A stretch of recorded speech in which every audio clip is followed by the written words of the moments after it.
Sector 001, TJ Esnak, your host for the Jupiter Station podcast, live on the road.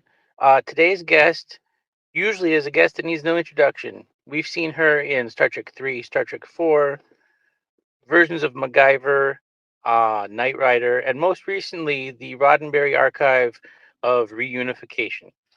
Without further ado, let's please welcome Miss Robin Curtis. Hi, TJ. It's good to be here, honey. Thank you. Thank you for So, having me. how are you today? Thanks for taking time out of your schedule. I'm good. I'm coming from frigid Cazenovia, New York, a little lake village in upstate New York, just 20 minutes southeast of Syracuse. I have a 200-year-old home in the village, all nice and cozy today. Kind of excited, TJ, about recent developments in the Star Trek for me, and I'm sure we'll talk about that. And just feeling enormously blessed about it. Oh, I can only imagine. I got excuse me. I have to say that I am considerably blessed because you're on the show today. So I'm looking forward to discussing all that with you. Well, we are in a mutual admiration society.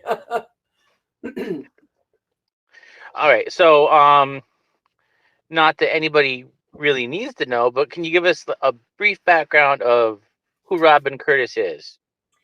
Sure. Grew up in a little town, amazing family.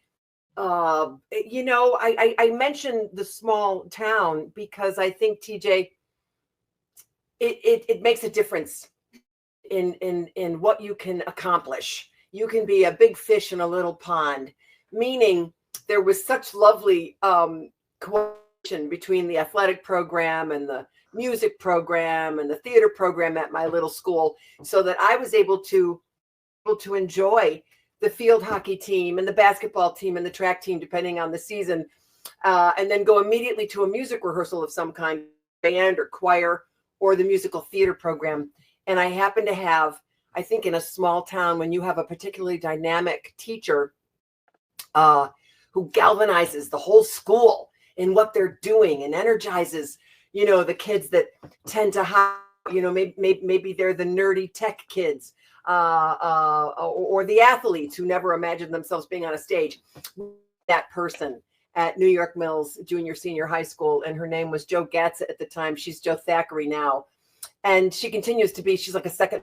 And in fact, we just visited one another recently. She flew to me to my little house in Cazenovia. She lives in Northern California. Anyway, without going into the weeds on that, it made all the difference in my upbringing. My parents were able to go to every sporting event, every honor society dinner, and this held the same. This kind of celebratory attitude came from my older brother Kevin and my younger brother Christopher. The three of us really leaned into all the extracurricular activities at our little school, and just enjoyed that part of our growing up so very much. Never imagined never imagined I would be pursuing theater as a career. And in fact, I was quite wary of that notion and dismissed it outright, because oh God, it's a, at least the going wisdom at the time was, oh, it's a dog business and highly competitive and you'll get crushed out in the real world. And, and I never had grand thoughts about my talents one way or another. I knew they were good enough to be on a, little high school stage, that's for sure. But, and always tickled pink to do so and be a part of it. But I never imagined on a more, metropolitan up against big talent, that I would succeed. And so at the end of 4 years of college, one of the state colleges at Oswego happened to have a really crackerjack theater department back in the day. Once again, had a super educational experience. Loved my 4 years there. But, TJ, once I graduated, I wasn't really qualified to do a whole hell of a lot in my mind. And I didn't have career goals. But I didn't think I wanted to be an actress either. But nevertheless, with no other option, I backed into it. another classmate said, "Hey, you want to go to the city and see how we do?" And I said, "All right." I didn't have any other options or better options at the time. So there I was in the Upper West Side of Manhattan, renting a little 2-bedroom walk up, or one, excuse me, walk up. We shared the bedroom with a trundle bed, one of those beds that comes out from underneath the other. And I got a good waitress job. And lo and behold, another classmate from SUNY Oswego calls me. I have since labeled these people in my angels, because they would invite me to that next step type of thing. Phyllis Whitehouse invited me to live with her in New York. Nancy Wade invited me to show up for that other college classmates, this little musical that they were a part of. And TJ, lo and behold, I go and sing. I do a song, and I get into the cast, and it gets produced on the Upper East Side at a lovely theater. And boom, I get an agent. And this all happens within like 3 to 4 months of moving to New York City. It just doesn't typically unfold this way. An upperclassman from SUNY Oswego again, and this is why I tell people, you want to go into the creative arts, make good relationships. Make relationships to classmates in school, because those friendships, those connections, that network pays off later, perhaps, if you are all lending a hand and helping one another. And that's kind of how it unfolded for me. An upperclassman came to see this little production, and she said, "I want to introduce you to my agent." And they signed me. And within weeks of experience, I got my first national commercial for Oil of Olay, skin cream.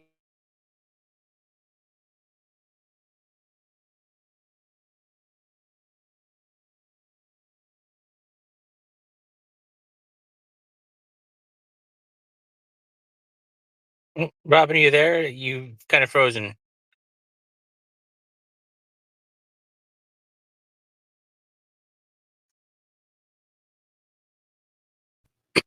Hi, you're back. Hi, you're back too. Yes, I think we both froze. Where did I leave off? Oil of Olay. Well, there I was, selling a skincare product for younger looking skin, and I was 23 years old, for God's sakes. So anyway, my point is, that's how I came to be in this crazy business. And I would also point out that my survival mechanism, number one, I had 2 of the most amazing parents on the planet, because they were just rooting for me the whole way. There was never any, when are you going to get a real job? When are you going to wake up and smell the roses and understand that this is just not something you're going to succeed in? There was never even a hint of that. It was always, what can we do for you, kiddo? What do you need? What do you, da-da. And they showed up for everything. So I had, the wind beneath my wings with my angelic mom and dad, and brothers as well. But I made, the way to survive for me, TJ, was, number one, I did not overassess my abilities. If I was asked, "Have you ever ridden a horse?" and I hadn't, I would say no, because I was not, they always say actors should answer yes to everything. Oh yes, I can do jujitsu. Oh yes, I know how to make pottery and work clay on a wheel. And I never pretended to be able to do something I couldn't do. I was very aware of my limitations, my strengths, my weaknesses. But I also, to sort of keep me balanced emotionally, I kept my world small. So even though I lived in Manhattan for 3 plus years, and then ultimately moved to Los Angeles for 18 years, I kept my world small. I knew the name of the person at the checkout counter at the dry cleaners. I knew, I did my best to sort of recreate New York Mills wherever I went, because you can be so anonymous, and so lost and isolated, I would imagine, in these big places. And that was how I kept my sanity, was to always patronize the same little businesses in my little sphere. And I kept good friends close. And to this day, I still have, a network amazing human beings in my life, to whom I'm always grateful, and we stay in touch as we do. But anyway, yeah, I was there for 3 years in Manhattan, and I kept my waitressing job the entire time I lived there, never assuming that acting would support me 100%. Yet I worked consistently until I left Manhattan at the suggestion of my agents. They said, we think you're going to do better in LA. Your type is becoming more popular. My type, meaning the brunette, was suddenly coming into her own. And actresses like Kate Jackson and Jacqueline Smith and Karen Allen, were very popular at the time. So my type, so to speak, sort of laying the path for me to work. So they suggested I go to LA. They aligned me with a manager, and this manager took me. I came out to Los Angeles in early 1982, and he had already sort of circulated the studios with this provocative photograph of me, and they said, "Who is that?" And he'd say, "Oh, you'll find out. You'll find out." And so he set me up with all of these general meetings with the casting departments, and one of those meetings was with Elsa Bergeron at Paramount, and so she remembers me a year later in 1983, in early summer 1983, and brings me in for Star Trek 3. And that is kind of exactly how that unfolded, as sweetly and as unusually as that. Just sort of one thing led to another, and Star Trek is in and of itself its own. I don't even know, but like it's this fantastic part of my life, both personally and professionally. And again, I started off my time with you today, stating it's been this most recent experience that I look forward to talking about, that has put the most beautiful coda, this beautiful period, or amen, or whatever you want to call it. It's like a prayer. It's like a prayer. And I couldn't have wished it any better. Jules Urbach, the CEO of Otoy, Ethan Teller, who invited me to the party, to the project, Carlos Baena, who directed it, the incredible crew of Otoy, and the people they hired to build the set, to build the costumes, the makeup. These people were top notch, and I had no idea the incredible the phenomenon that I was being invited to participate in, and I don't think any of us could have imagined the spectacular result, and now this artistic.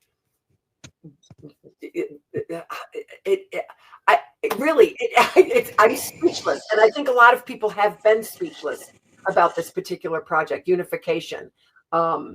It's so breathtakingly beautiful, and it's almost virtually wordless.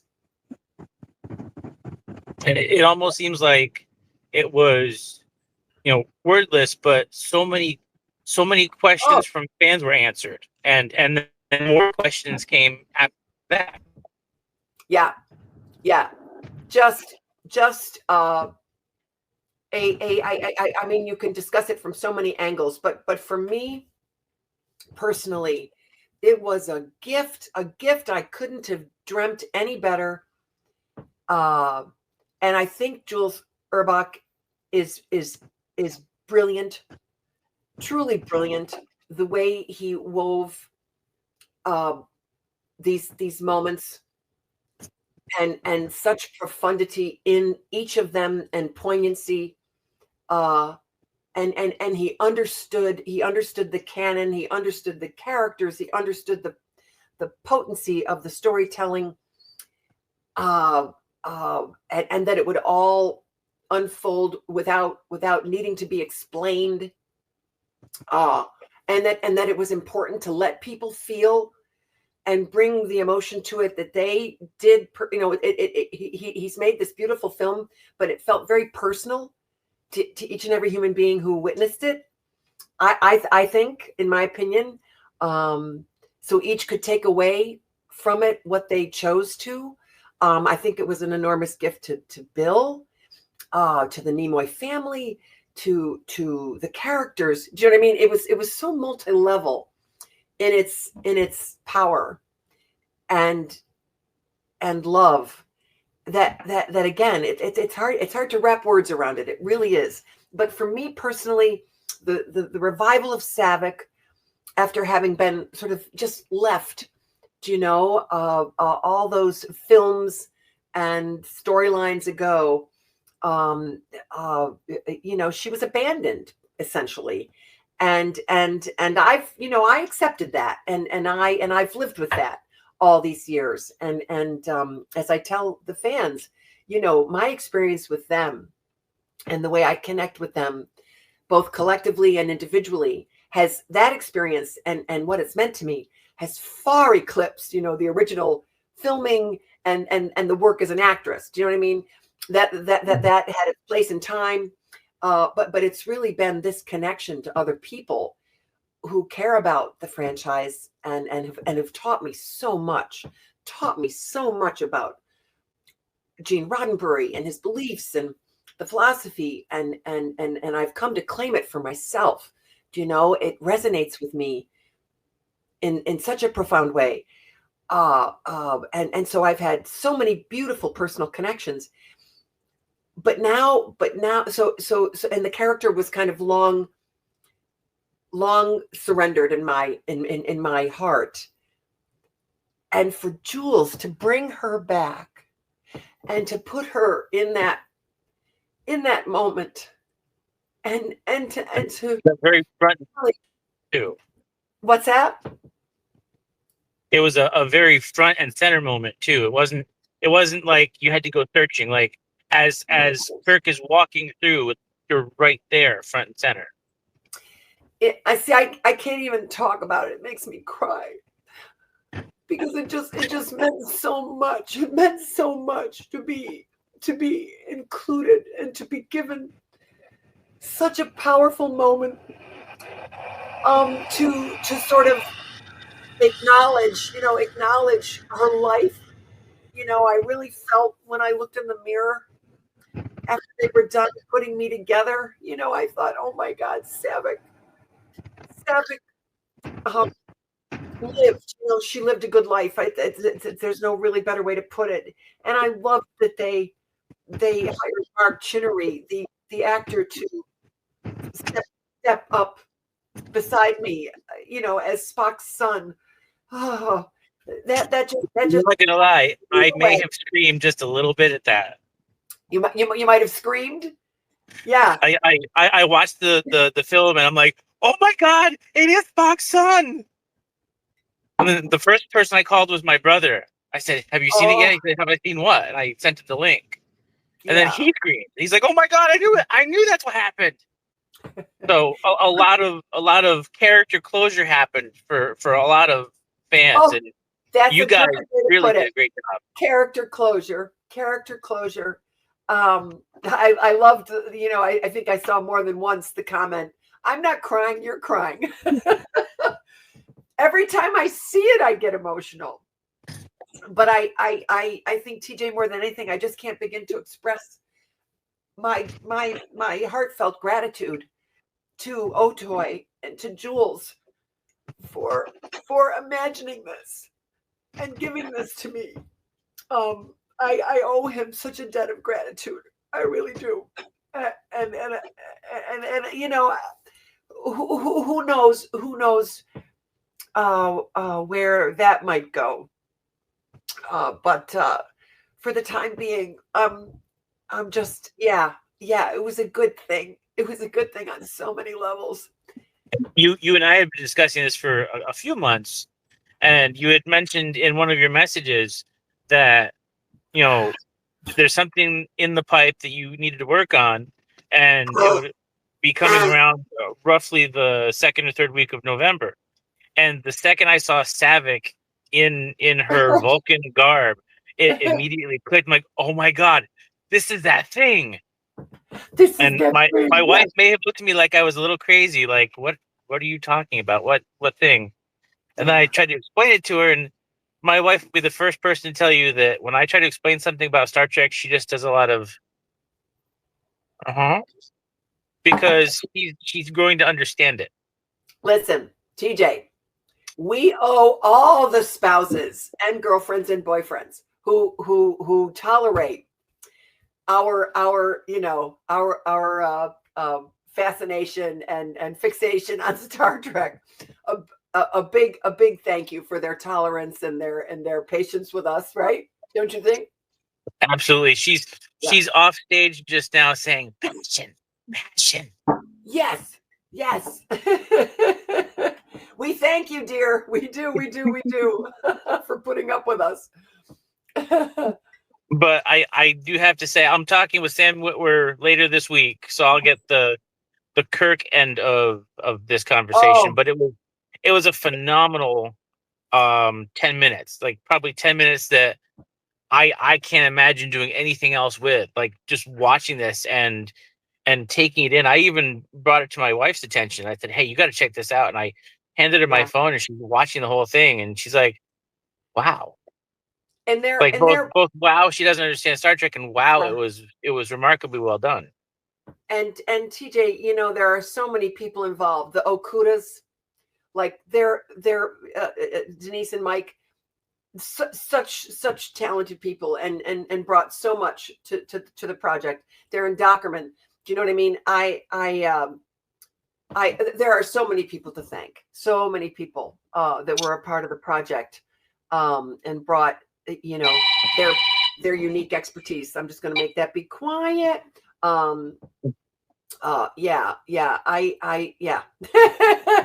That was it. Let me tell you, we started work on it in June, I think, TJ, and it's not easy for me to keep something to myself, but I managed to do it right up until it was released a couple of weeks ago. So anyway, that is one hell of a secret to keep too. Yeah. Thank you. Yeah. It was. I was bursting, but even so, I don't think I could have imagined the final product as one of a kind as it was. Do you know what I mean? And Sam, your conversation with him.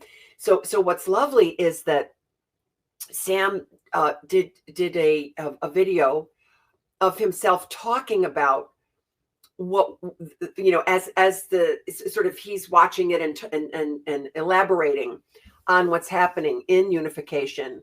So you are going to have one hell of a conversation with him, and his insights are fabulous. He's far more versed, and I marveled. He's far more versed in the canon and the technology, and I marveled at his incredible accuracy with Bill's facial expressions and bodily expressions. Like the dude did his homework, man. He had Bill Shatner down. And I was so impressed because that, I wasn't looking at Kirk. I was looking at Sam when I had that emotional moment of recognition. And he's lovely. Do you know there are actors who give? They're giving from the second they look into your eyes. And those are the actors I love to work with. Directors, same way. Carlos Baena was such a giving director. But Lawrence Selleck and Sam Witwer and Mark Chinnery, who played Spock's son, all of these people just gave so much wordlessly. Do you know, it's all here. And so they made it, I don't want to say easy, but easier to feel so much. And again, I'm, every now and then, all the right people are brought together to do a good thing. And I sincerely believe that's what happened here. The music. Do you love the music, TJ? The music. It was like being back on the Genesis planet. What's that? It was just like being back on the Genesis planet. It tied into like all the movies, and then you had Generations, and it tied into that. Oh, so beautiful. So beautiful. Anyway, yay. And I have to say, this particular aspect of my job is probably one of the favorite things I do, is that I get to talk to you guys, and we get to like get really to the real crux of what you guys have done. And honestly, you had mentioned at the beginning of the interview, you came from a small town. Yeah. Well, I have to say, through the interviews I've done, Star Trek is just a global version of that small town, because like once you hit Star Trek, everybody knows everybody. You've got people who go on the cruises, or they go to like Star Trek Las Vegas or Star Trek New Jersey. And one of my good friends back here on the East Coast, she sees Jonathan Frakes on kind of a regular basis, and Jonathan will recognize her every time, to the point where like he walks up to her and he gives her a hug. Yes. And she's like, yes. I have that connection with people as well. Do you know, you start, early on, you started to see a consistency, and we've become friends, and it's like a reunion, do you know, as you gather again in different places. I literally, so this is like one of my favorite t-shirts ever. And it's from a convention called Wonderfest, which takes place in Kentucky, Lexington, I want to say. And sounds familiar. What's that? Yeah. Louisville. What am I saying? Louisville. This is from 2006, right? And I've been wanting to take a picture of myself and put it on Facebook, and I hadn't done it yet, to say, I remember you people, and I had the best time, and this is my favorite t-shirt, the one from the weekend I spent with you. And lo and behold, I'm in Ticonderoga a month ago, which 3 weekends ago, when, by the way, I got to watch with Bill Shatner and a very intimate group of people, and James Cawley, who owns the museum there, the official Star Trek museum. I got to watch the video for the first time in that small group, and then it was released the next day. There's someone at the convention who's from Louisville, and we connect. Jason, his name is Jason Vona, I want to say. And we connect, and he encourages me to take the picture, put it on Facebook, which I did. And then I heard from the folks at Wonderfest, and I'm going to be appearing at their convention this year, 2025, or next year at the end of June. I'm so excited.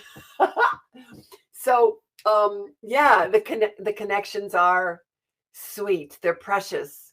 They're life affirming. They're joyful. They're just joyful. And so it goes on and on and on, and I love it. Like when I first called you to contact you about an interview, I got your voicemail. I'm like, oh, okay, this is just the phone number she got set up to take voicemails. And then you texted me. I'm like, what? I'm staring at the phone like, no. And then, I get more than one text. I'm like, it's gotta be real. So sorry. That's so sorry okay. about that. I need it to happens to me too. But that's one of those things where like it clicks and you're like, wait a minute, did that really just happen? Yes. And I've had experiences like I sent of all things a Twitter message to Dave Blass, and just off the cuff I asked, like, hey, would you consider making a USS Nathan Hale, just as like a background check? And I gave him the background of the fan club I'm a member of, and I gave him like the ship that we've been given and the name and where it comes from, and I got a response I can only categorize as typical Hollywood, like, oh yeah, keep watching, we'll let you know. I'm like, okay, I'm older than about 12. I know when I'm getting smoked. Okay, thank you for your time. And season 2, episode 1 of Picard, I got a text message from my chapter president. Okay. And it was a simple, what did you do? I don't know. Why does that sound like I'm in trouble? And he sent me a picture from his television with a little red circle around it. And lo and behold, there is the USS Nathan Hale, a Starfleet, the International Fan Association chapter, front and center at a Borg battle. And I'm like, wait, does that have our number on it? And he says, yeah. What did you do? I said, I just sent a message. I didn't think he listened to me. And lo and behold, like 2 days later, it's on the wiki sites and it's and the whole nine. I'm like, you see, don't be cynical. and that pretty much is what did it for me. That was the tipping point. Like, okay, this is a community that I want to be part of because this is very fan centric. Yes. There's somebody behind you. Oh, you little imp. Okay, that is, where'd she go? That's Roxanne. Roxanne, say hi. Nice to see you, sweetheart. She from time to time has been known to hop in on interviews. Oh, there she is again over my shoulder. It's perfectly all right. Yes. Her favorite Star Trek is the musical episode of Strange New Worlds, of which she knows all the songs, Robin. I don't know this, but hey, good for you, Roxanne. So I got to get going, but I really appreciate the time you took out today. Oh my gosh. Okay, did we get to everything you wanted to get to? Absolutely. And if not, I have your number. We can schedule a second round. Okay. All right, Tiger. So nice to finally meet you. Thank you for your patience with me. I wish everybody a beautiful holiday season. Be safe. Be strong. Thank you so much. And live long and prosper. And you know it. That's exactly what we'll do. Bye. Thank you, Robin. We'll talk to you later.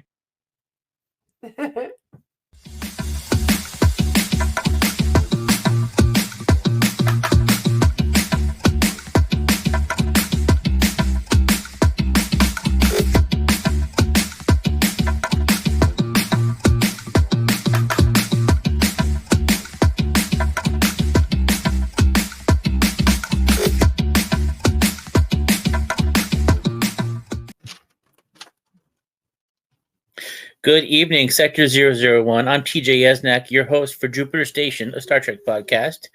Tonight's guest has been in Star Trek recently. He actually played Captain Kirk in Reunification. He's also been in movies such as The Mist, and you might have heard his voice in the animated Star Wars versions of the Clone Wars, Rebels, etc. Tonight, please welcome Sam Witwer. Hi, how's it going? Hi, Sam. Hi. Thanks for joining us tonight. Oh, my pleasure. Thank you for having me.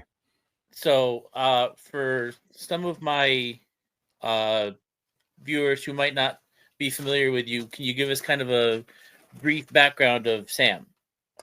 I'm a guy who has been working in this industry for probably about 25 years, and here I am doing Star Trek stuff. Science fiction is definitely your wheelhouse, I'm guessing.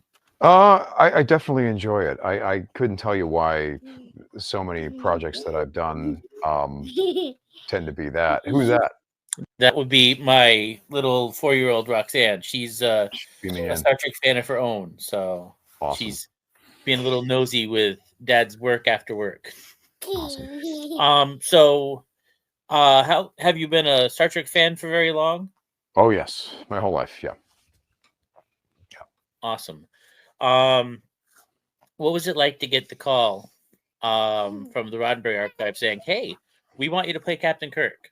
Well, it wasn't that straightforward. It was really kind of a zigzagging path. I'd met them getting scanned for another project a few years before I contacted them because I was interested in what they were doing with their digital prosthetics. I saw Jules Urbach had posted some stuff on Twitter showing Spock, with digital prosthetics, and it all looked like it was in camera and in real time. And I'm like, is that true? Are you guys doing that? And they said yes. And I said, okay, well, I have some skills that might be useful to you because I had worked on some other stuff that I can't talk about. where I had some skill and some experience in this type of thing. And so they said, well, we've been trying to get a hold of you anyway. And I'm like, oh, great. Why? And they're like, we think you're Captain Kirk. I'm like, okay, I have no idea what that means. And I disagree with you greatly, but I'm going to come in and meet with you guys. And then the first time I showed up, there was a Captain Kirk uniform, and they're like, try it on. I was like, okay, what is going on? Why are we doing this? And so I tried it on, and it fit fairly well. But still, there's nothing that I would look at myself and say, oh my God, I'm Captain Kirk. And then they were revealing to me that they intended to increase their capability with their digital prosthetics. And one thing led to another. Jules charged me with figuring out, along with his team, how we were going to do this. And so then we just started R&D, and we worked on R&D for a good, I want to say, almost a year before we showed Mr. Shatner, because we had to get good at it. We'd be good at creating the illusion before we could ask him, because we'd have to show him something. We can't just say, hey, we think we can do this. A lot of people would think they could do it. We had to show him something that was convincing. So we worked for a long time, showed him something that was convincing. He was very curious about this whole thing, curious about the Roddenberry Archive, curious about what we were doing, and he came on board, and then we worked more in R&D over and over again and got approvals and all that stuff. So, wow. What was that like when you guys were pitching it to William Shatner? Just scary. Well, scary and not scary, because we all knew that if he didn't think this was cool, we weren't going to do it, because that's completely antithetical to our intentions. Our intentions are, this is only cool if he thinks it's cool, right? So we were all aware that, like, well, this could have been a really fun exercise where we did something cool and learned about certain technology, but we may not go down this path at all. He may not be interested. But thankfully he was very, I mean, you've seen interviews with Mr. Shatner. He's ridiculously curious, very interested mind he has. And so, he was interested. He was interested. So, yeah. And I'm sure once he was on board, you guys reached out to Leonard Nimoy's estate, and they were very much on board, because they've already seen one version of Spock. So it's not like, well, they had a previous relationship with Jules and everyone. So, it was Shatner who, this was a new pitch. So yeah, and again, once he came on board, then it was more and more and more R&D, more rehearsal, more just try to make it better and better and better, because at that point, once he's on board, there's a huge responsibility to get it right. Huge responsibility. You don't want to, I mean, I'm a giant Star Trek fan. I don't want to let down Captain Kirk.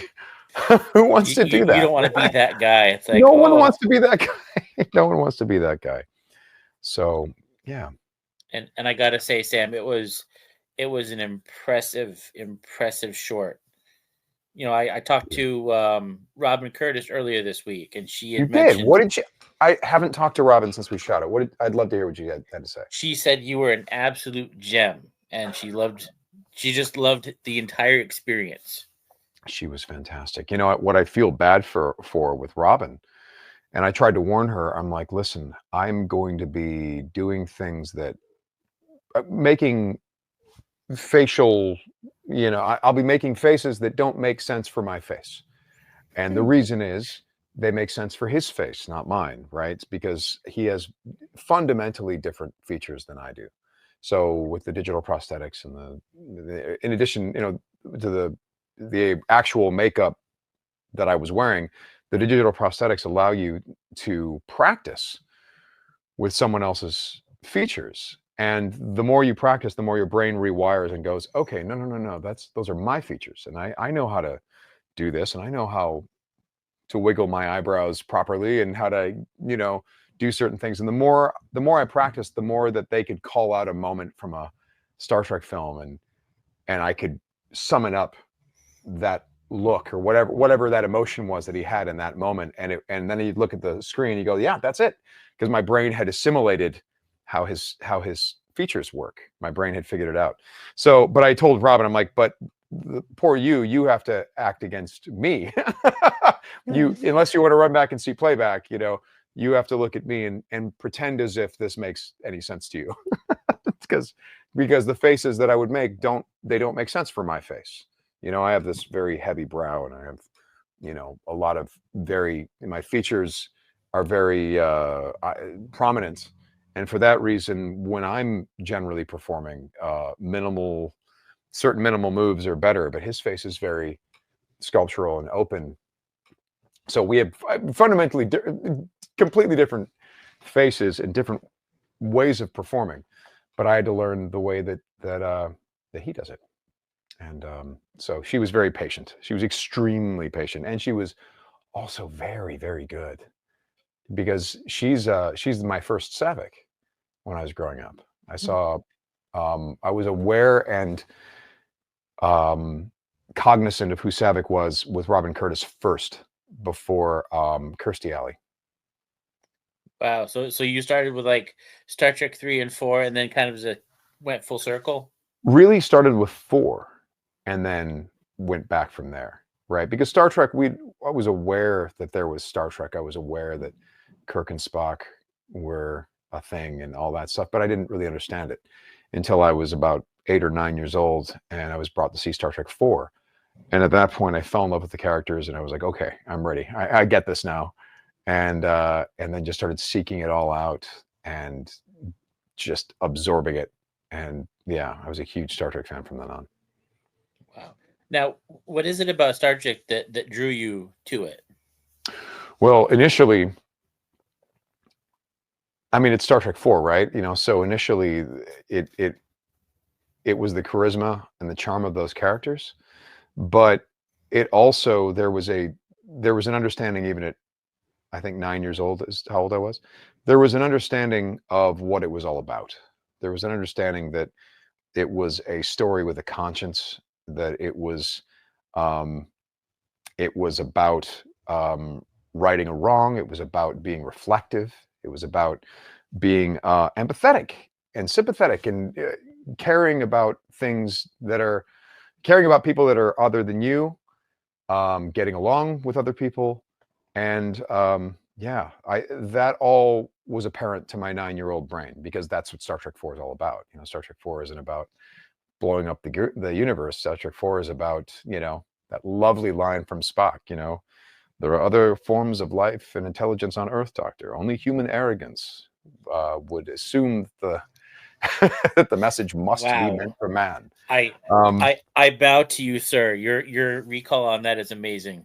I'm messing the line up a little bit, but I believe it's something like that. But you get the crux of it. That's the thing. Yeah, Star Trek 4 is like the most Star Trek movie. That one is just, it's astonishing. And when you look at all 6 of the Star Trek films from the original series, they do a really great job of covering the breadth of what the original series was about, right? Like, it's almost like I don't think they intended it this way, but you could almost check it off. You'd be like, is there an episode where Kirk fights God, or a God creature, or some sort of God thing? Yes, check it off. Is there what about evil twins? Yep, got that. Kirk fights him too. What about a situation where it's a time travel conundrum? Mm-hmm. What about a moral conundrum that doesn't really have a bad guy? It's all about a big misunderstanding. Yeah, we got that. I mean, like, you could just go through everything that they did in the original series, and they do it is represented somewhere in there. What about a really intense, sort of a war story? Yeah, we got that. What about a really lighthearted caper? Yeah, we got that. It's those original 6 films.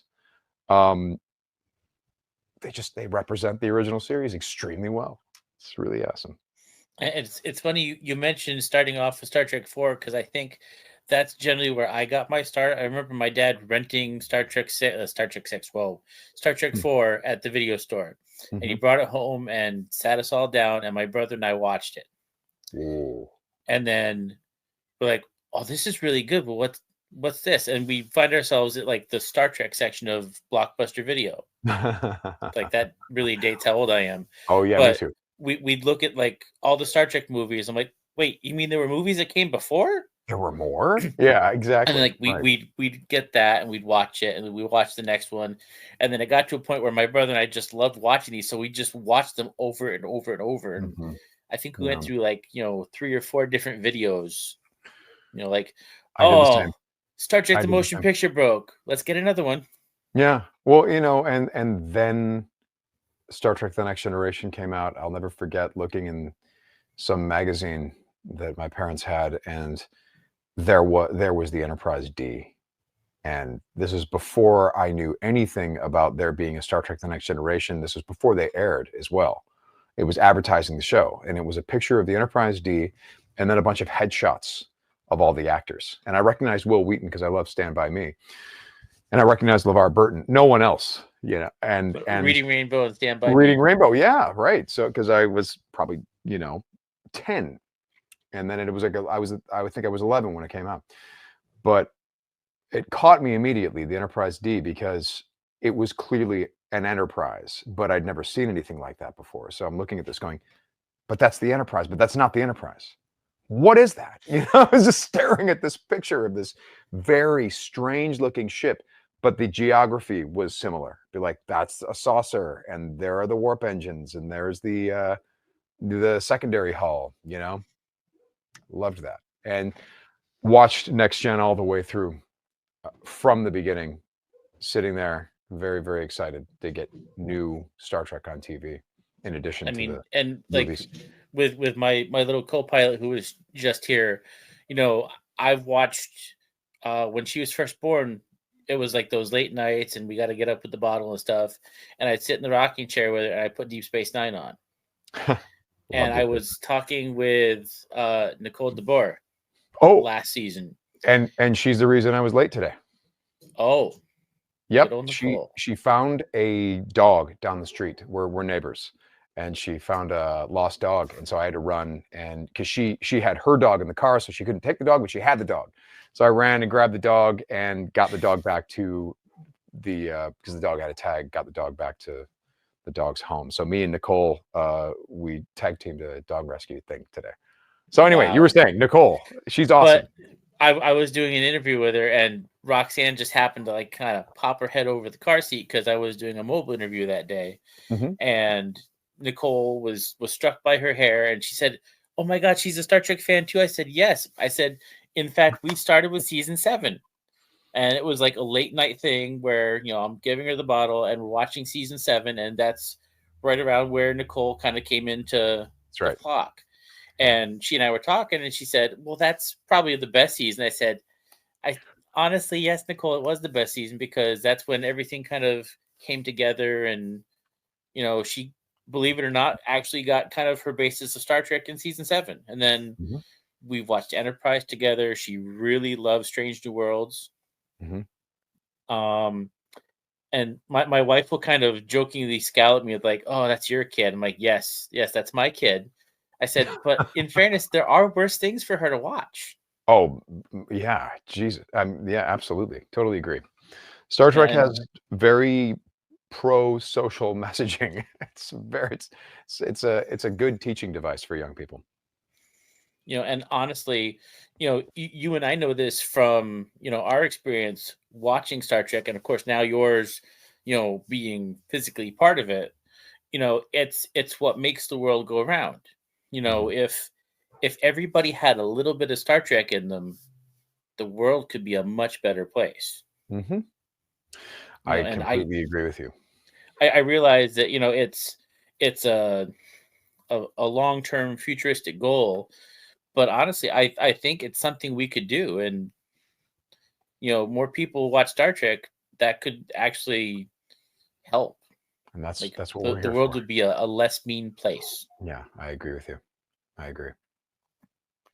But, obviously, you and Nicole went, dog rescuing today.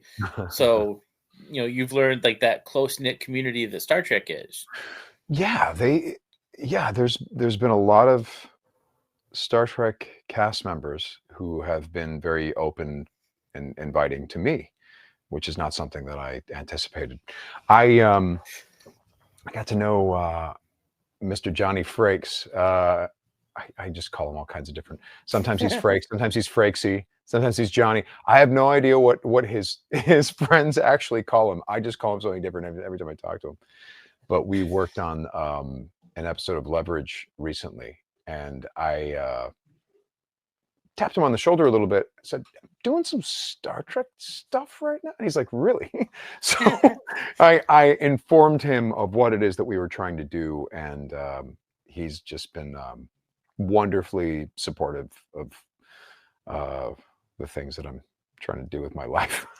So, and honestly, I got a chance to talk to him for maybe a good solid 10 minutes back in November. They had the Rhode Island Comic Con, and I ended up going as the director of recruiting for a little international Star Trek fan club. And I walked up, I had my red command uniform, and I had my 3 pips on my collar, and he smiles at me and he says, "Commander, good afternoon." And I'm sitting there with like a smile this big going, yeah, Captain Riker just called me Commander. He's an incredible director and a really fun guy to be around. He's so funny. He's so full of energy. He's so smart. Really enjoyed working with him, and I've enjoyed getting to know him through that process and afterward. So yeah, and Bob Picardo is another longtime friend. He's amazing, incredible. Nicole is a new friend, and Ken Mitchell was a very close friend of mine. God rest his soul. He was awesome. Yeah, Ken was an amazing guy. I remember when he got Star Trek, which I was so proud of him that he did. You're going to be in Star Trek. Oh my, you're a Klingon, and he was like, "Hey, do you want to help me do homework?" I'm like, "What do you mean?" He's like, "Well, you're a big Star Trek guy. Can you take me through some of the best Klingon?" He's like, "No, take me through all of the Klingon episodes, the Klingon-centric episodes." I'm like, "It would be my honor. I'm like your Chadich now. This is amazing." And so we did. He came over. I gave him a copy of Final Reflection. Gave him a copy of the Star Trek FASA 1980s role-playing game book guide to the Klingons, which I had an extra of that. I gave that to him. I'm like, "Look, this is not strictly speaking canon anymore, but a lot of these ideas that came from John Ford were what fed Ron Moore when he started creating his Klingon mythology." And funny enough, Discovery even used some of those older ideas, like the Black Fleet. That whole thing came up again, which I thought was great, because I'm like, yeah, there wouldn't just be one Klingon mythology, one Klingon religion. There would be other beliefs that were similar, and and that kind of revolved around the same ideas, but they'd have different ways of expressing them, like the Black Fleet. So Ken and I would watch all these episodes, and we would talk about Klingon stuff, and then I finally got to watch him do his thing, which he was phenomenal. He was fantastic, speaking Klingon the whole time. It was amazing. It was really amazing. And Ken was aware of what me and Otoy were doing, and he was very, very supportive. So I just wish he would have been around to see it in its completion. And I'm sure he's looking down on you saying, "You know what?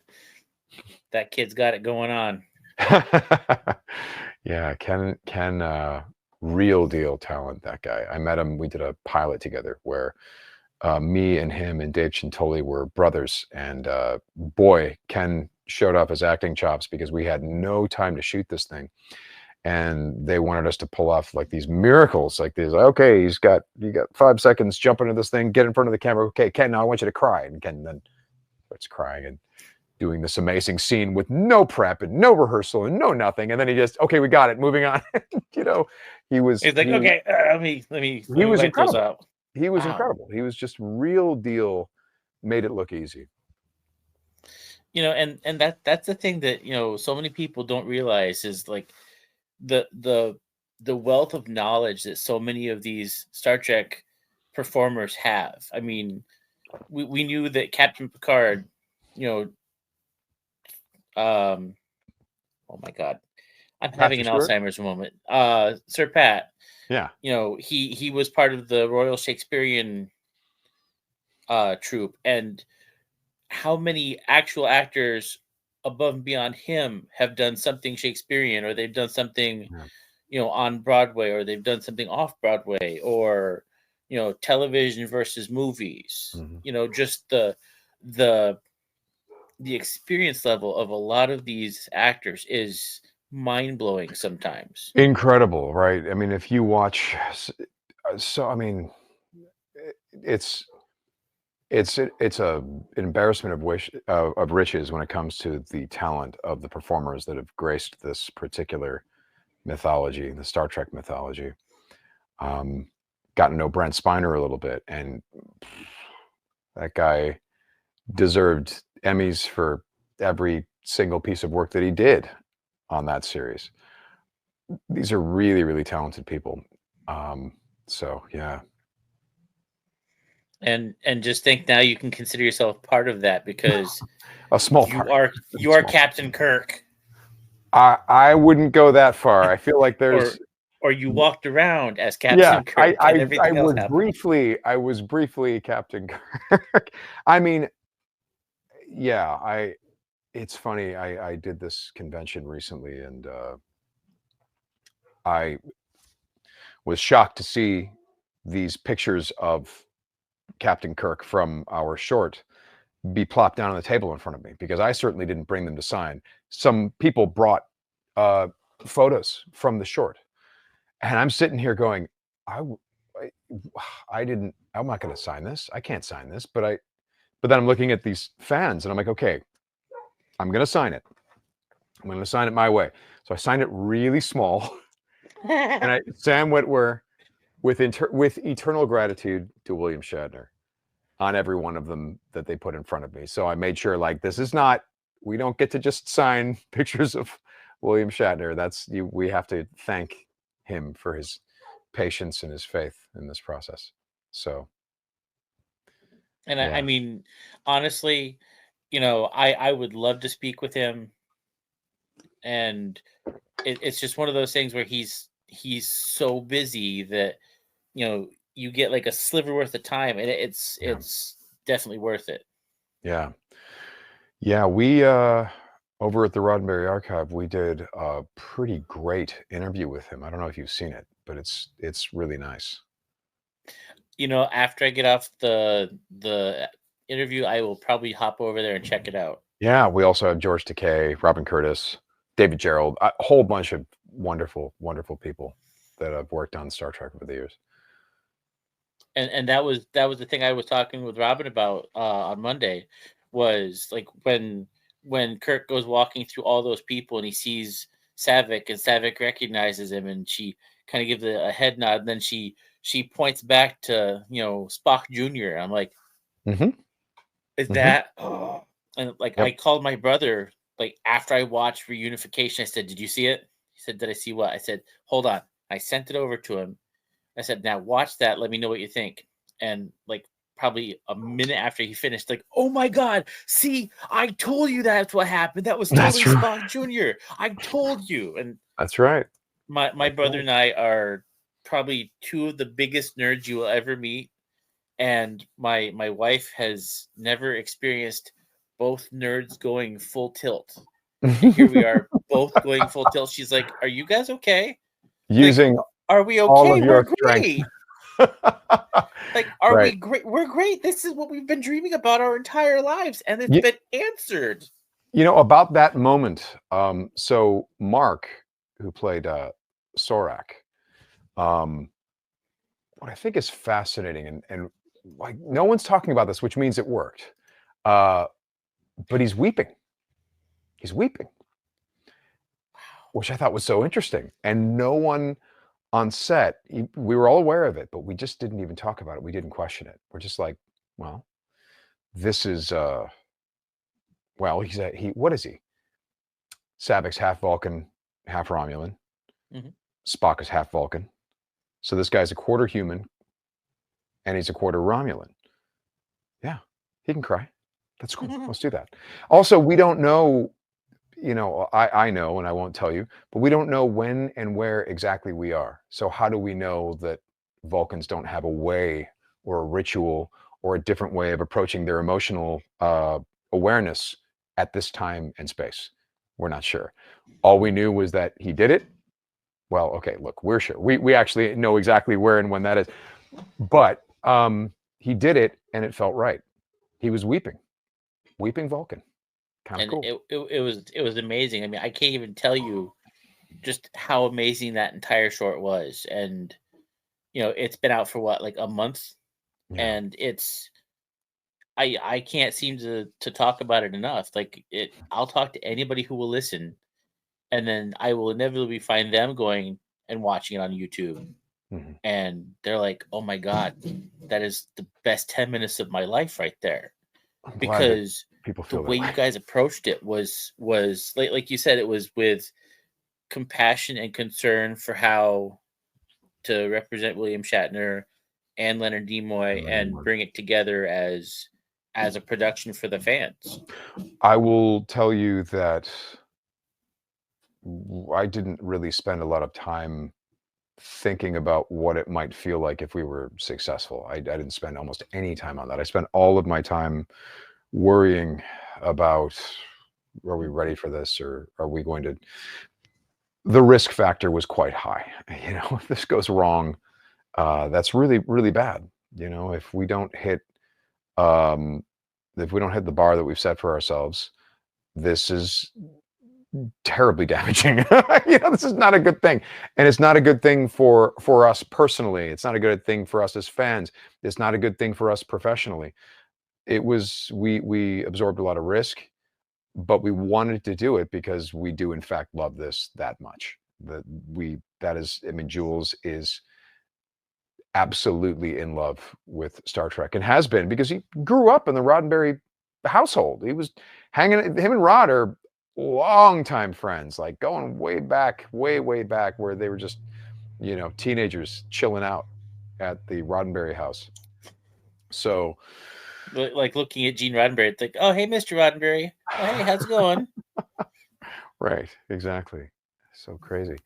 And getting to know Rod a little bit better, it's so interesting to see how much he embodies his father.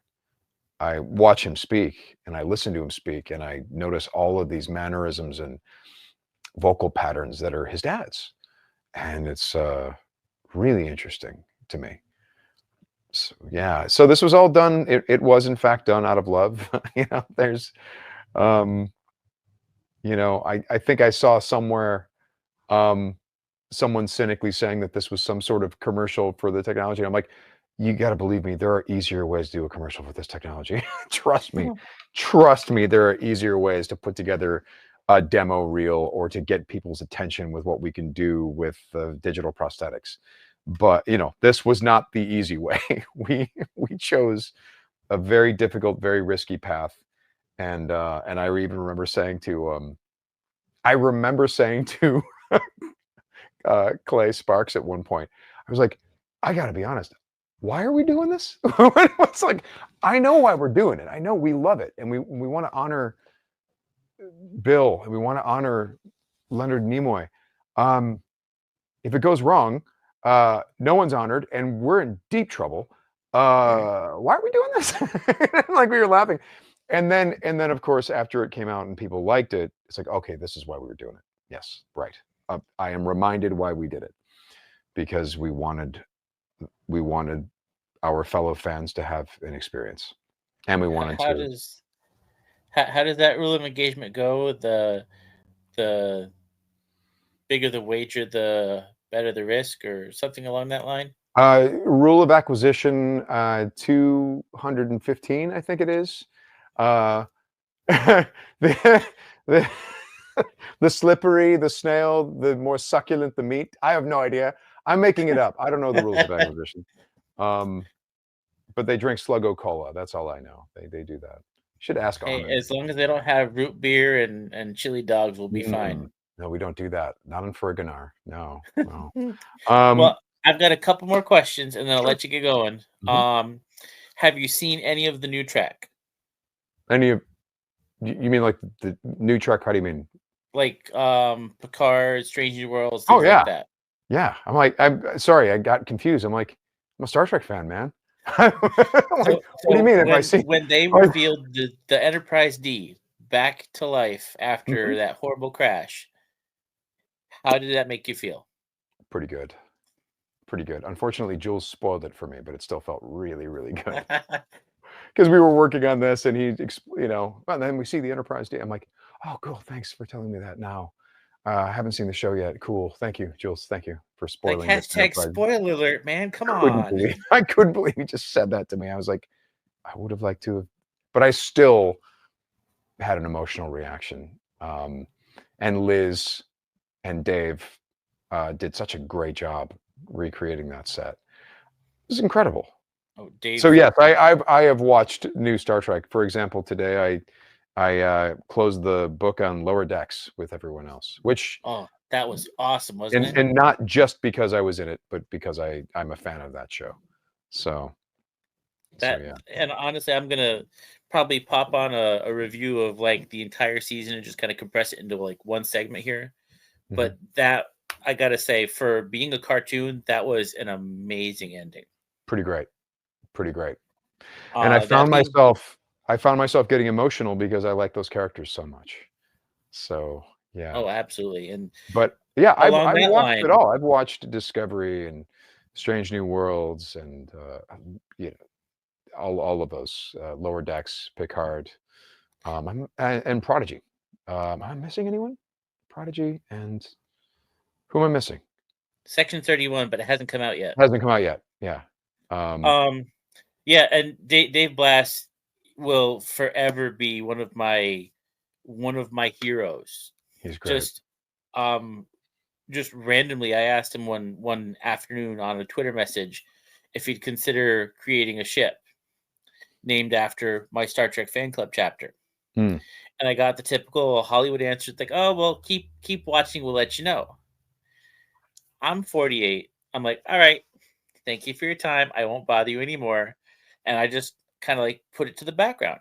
And the chapter president messages me, season 2, episode 1 drops. And I get this one-line message, "What did you do?" I don't know. What did I do? Was I supposed to do something? It's always a Like, good message to get, by the way. What did you do? it was, and that's the Never thing. gone well for me. What did you do? Has never gone well for me. Yeah, me either. I usually find myself in the chief's office or something. But Mhm. I said, okay, fine. I'll bite. What did I do? And he sends me a picture of his television, and it's the first battle scene for season 2, episode 1, and a little red circle. And lo and behold, there is the USS Nathan Hale at the Borg battle. I'm like, Nice. wait, hold on. Is that? And I zoomed in, and it's got like all of our identifying marks and stuff on it. I'm like, Pretty my cool. mouth dropped. I called my brother. I said, "Guess what, dude? I am King Geek. Bow down to me." Yeah, I have absolute power, said I Elliot. mean, Dave will forever be one of my heroes for that. Right. And honestly, he's a cool guy. He's a very That cool being guy. said, season 4 of Strange New Worlds has been approved. Possibility of seeing you in season 4? Boy, I said once before, and I'll say it again. I'd love to play Cybok. I would love to play Cybok. That would be that's the role that I'm like, yeah, I'd be right for that. I could do that. Especially a younger Cybok. How different might he be? What is his sense of humor like at that time? How is he? How is he existing in and out of Vulcan culture? All that stuff. Lawrence Luckenbill's performance is terrific. I love what he did in Star Trek V. Oh, I had a chat with him a few episodes ago, and we were talking about his memoirs. That man is amazing. Like, to talk about where he came from and where he got to. And we had an awesome chat. We talked for a while. I actually have a copy of his memoirs that his agent sent to me. Wow. And just being able to talk to him. I told him It's like, you know what? When I was a kid, like you were the villain. I said, and you started as a villain, then you ended up a hero. I said, you're the only person in Star Trek history I've ever seen who has gone from villain to hero in the span of like one movie. And he absolutely loves acting. Yeah, I want to play Cybok. Let me play Cybok. I probably won't play Cybok, but I'd like to play Cybok. That'd be fun. Oh boy. Yeah. I am very much looking forward to that if that ever becomes a thing. Well, look, I'm the new kid, man, and I don't know how much humility I have shown by walking in as Captain Kirk. So who knows? I'm just happy to be here, and I'm super pleased that I got to be in Lower Decks. That was really fun. That yeah, the Maylor character. My co-pilot walked back in again. Nice. Well, Sam, thank you for visiting with us tonight. I will let your agent know when this drops on YouTube. Great. I typically do a simulcast on audio platforms too, so cool. It'll definitely be there. But thanks Awesome. for popping by, and we'll talk to you later. Bye.